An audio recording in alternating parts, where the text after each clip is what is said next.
This is Brent of the Brookbush Institute, and in this video we're going to do our static anterior adductor stretch. I'm going to have my friend Jeremy come out. He's going to help me demonstrate. Now, this adductor stretch has a little bit of detail around it, and the reason being is I see a lot of adductor stretches, I see a lot of groin stretches, and almost all of them make the mistake of lumping the posterior adductor magnus with the rest of the adductors, and they don't do the same thing. Right? So our posterior adductor magnus does extension and external rotation.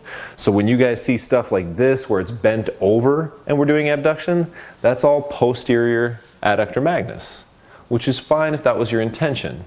But if we're trying to target our anterior adductors for things like an anterior pelvic tilt, or we're trying to increase hip extension range of motion, then we need to specifically target the anterior adductors. This isn't a hard stretch, but the details are important. So Jeremy here is going to help me demonstrate this. If we were going to do our right anterior adductor, I'm going to have you line up your right toes with your left heel with a stance about double your shoulder width. So you can be just a little wider. All right, so that adds a little bit of extension bias already. Now we're going to add a lot more extension bias and really lock this in by doing a posterior pelvic tilt.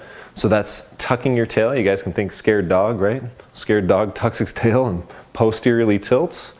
Once you're here, you might already start to feel your anterior adductors a little bit, but if you take this hand and we put this part of your hand over your hip joint and you think about pressing that hip towards the opposite toe and sliding over a little bit, you should feel a really good stretch. Yeah. It doesn't look like much. I've had people, in fact, Jeremy walked over to me the other day and was like, "What are you doing?" Like I was just hanging out in this position. It kind of looks like you're just hanging out. But what it is once you posteriorly tilt, right, you've extended the hip and already started to lengthen your adductors. So now you don't need as much abduction to get the lengthening, and we're being very specific and targeted. If you get like this, remember, could you feel it in your groin? Could you feel it in your adductors? Absolutely, but it's the posterior fibers. If what you want is to increase hip extension, improve an anterior pelvic tilt, this is the position you need to be. Let's try to set up the other side. You ready? So we got to switch so that now left toes are even with right heel.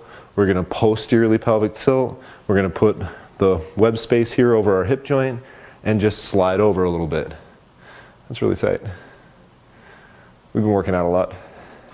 I'm definitely more than this has today. Yeah, well, this is his like 5th video today, so thanks Jeremy for being a model. It's been good.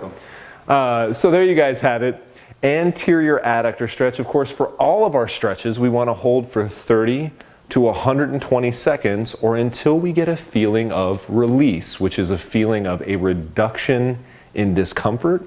The more static you can be, the more relaxed you can be, the better off this is. Try to keep your torso up nice and tall. If you guys have any questions, please leave them in the comments box below.